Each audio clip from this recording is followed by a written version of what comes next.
Koyon Larabci. Assalamu alaikum wa rahmatullahi wa barakatuh.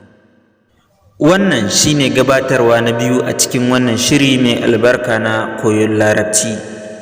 Wannan gabatarwa yana ƙunshi da abubuwa guda uku.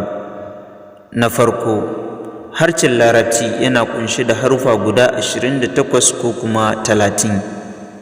Na biyu, kowane harafi yana da suna nashi na musamman, haka zalika yana da sauti nashi na musamman. Ba zai yiwu ka furta wani harafi da sunan wani harafi ko kuma ka furta wani harafi da sautin wani harafi kuma ya baka ma'ana yadda ya kamata ba. Na uku, shin ɗan uwa, a cikin awa 24 na kullum kana ware minti 15 ko kuma minti 30 wajen bibiya ko kuma koyon yadda za ka furta harufan Larabci daidai? Idan ma ba haka ba ɗan uwa, kana matuƙar asara, sakamakon rashin iya furta su daidai na haifar maka matsala. Matsala na farko, ba zai yi ka karanta Alƙur'ani daidai yadda Allah Maɗaukakin Sarki ya sauka wa Annabi tsira sallallahu alaihi wasallam ba. Ita a Larabci, matuƙar ka furta sauti na daban a maimakon harafi na daban, ba zai ba da ma'ana yadda ya kamata ba. Maimakon ka karanta Alƙur'ani mai girma don ka samu lada, sai ka ga an baka zunubi sakamakon rashin iya furta abubuwan yadda ya kamata.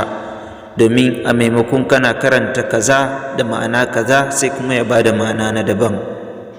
Insha Allah, a darasi na gaba za mu gabatar muku gabatarwa na musamman akan yadda za mu gudanar da salo na rubutu, domin kamar yadda muka faɗa muku cewa insha Allah a cikin wannan shiri na koyon Larabci za mu koyar da ku yadda za ku iya karatu, haka zalika kuma yadda za ku iya rubutu.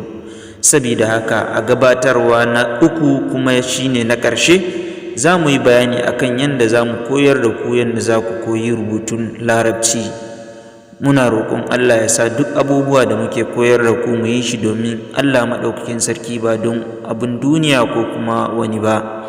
Muna roƙon Allah ya ƙara mana basira wajen fahimtar da ku abubuwan da ya kamata, kuma Allah ya ba ku basira na fahimta yadda ya kamata. Muna roƙon Allah ya tara mu gabaki ɗaya aljannar Firdausi.